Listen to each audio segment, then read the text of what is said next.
Ici Marie-Louis Leroux, et sur ma chaîne, je vous parle de personnalités célèbres.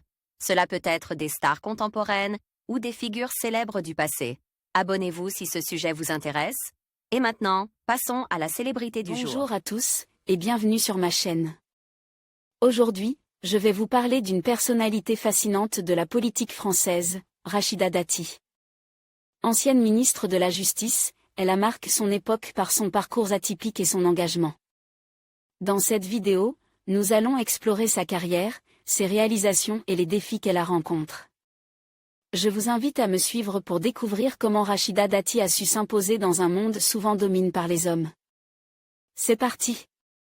Rachida Dati est née le 27 novembre 1965 à Saint-Rémy en Saône-et-Loire.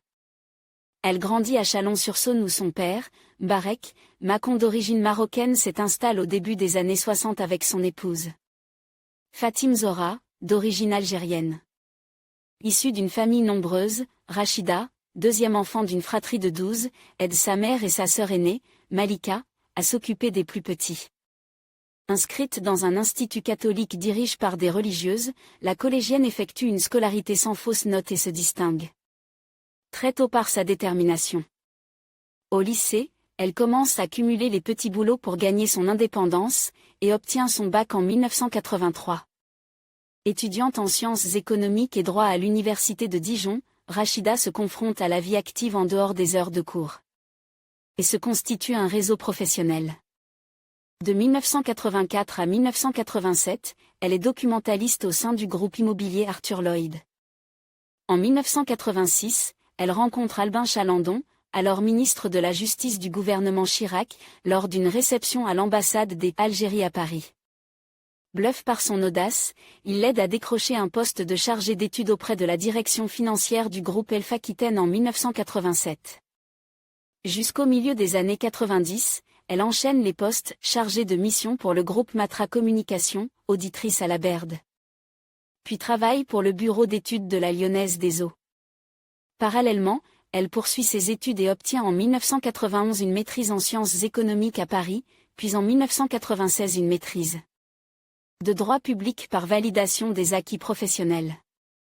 Elle intègre l'École nationale de la magistrature en 1997 et prête serment 2 ans plus tard. En 2001, elle commence sa carrière comme substitut du procureur de la République près du tribunal de grande instance d'Évry. L'année suivante, elle fait une rencontre décisive pour la suite de sa carrière, celle du ministre de l'Intérieur Nicolas Sarkozy. Il lui propose de le rejoindre au cabinet du ministère comme conseillère technique. En 2004, elle est conseillère au cabinet du ministre de l'Économie, des Finances et de l'Industrie. Porte-parole de la campagne du candidat Nicolas Sarkozy lors de l'élection présidentielle de 2007, elle est propulsée garde des Sceaux.